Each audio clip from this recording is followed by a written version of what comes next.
আসসালামু আলাইকুম। দেওয়ান সেন্টারের পক্ষ থেকে সবাইকে স্বাগতম। আশা করি সকলেই ভালো আছেন।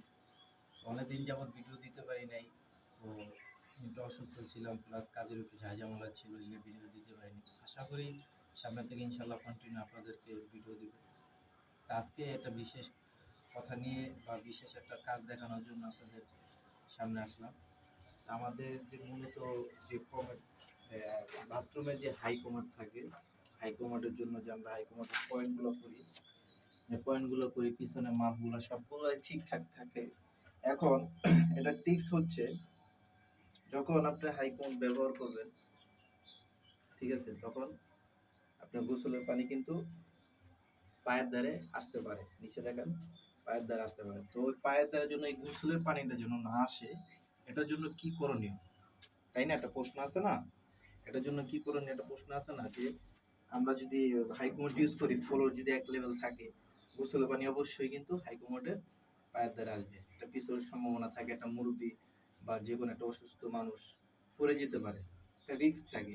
তো এই জন্য আমাদের কি করণীয়, এটা আমরা আমরা যারা প্লাম্বিং এর কাজ করি বা স্যানিটারি কাজ করি, আমরা বাড়িওয়ালাদেরকে সাজেস্ট করবো বা ভালো ভালো কোনো সাজেশন দিব, যে টাইস করার টাইমে, ঠিক আছে, আপনাদের যে হাই কমান্ডের যে মাপ, আমরা যে হাই কমান্ডের যে মাপগুলো রাখি, যতটুকু হাই কমান্ড আসে ওখান থেকে 2-4-5 ইঞ্চি জায়গা বাড়তি নিয়ে, ঠিক আছে, মিনিমাম 1.5 থেকে 2 ইঞ্চি একটা ভিট করে দেবে।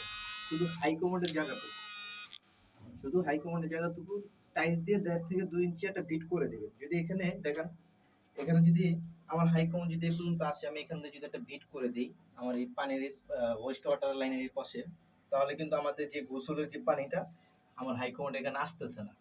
এটা কি হচ্ছে, এটা যদি এখান দিয়ে আমরা একটা ভিট করে দিই 2 ইঞ্চি, এই পানিটা এটার উপরে আসবে না, ঠিক আছে না? এখন যদি এই ভিটটা না করি, তাহলে পানিটা কিন্তু এখানে আসতেছে, ঠিক আছে, সিরা পানি হইলেও আসবে। তো আমরা ভিট করলে এই পানিটা, ধাক্কা পানিটা আসবে না, এটা সুন্দর এটাতে চলে যাবে। তো এটা সবসময় শুকনো থাকবে, এই কমান্ডটা সবসময় শুকনো থাকবে। তা আমরা যারা কাজ করি সামনের থেকে এরকম দেখে বুঝে শুনে বাড়িওয়ালাদেরকে সাজেশন দিয়ে এভাবে কাজ করব, ঠিক আছে। আশা করি সকলে বুঝতে পারছেন। যদি না বুঝতে পারেন আমার কমেন্টের মাধ্যমে আপনারা বলবেন, আমি ইনশাআল্লাহ উত্তর দিয়ে দেবো। তাই বলে আজকে ভিডিও শেষ করতেছি। আসসালামু আলাইকুম ওয়া রাহমাতুল্লাহ।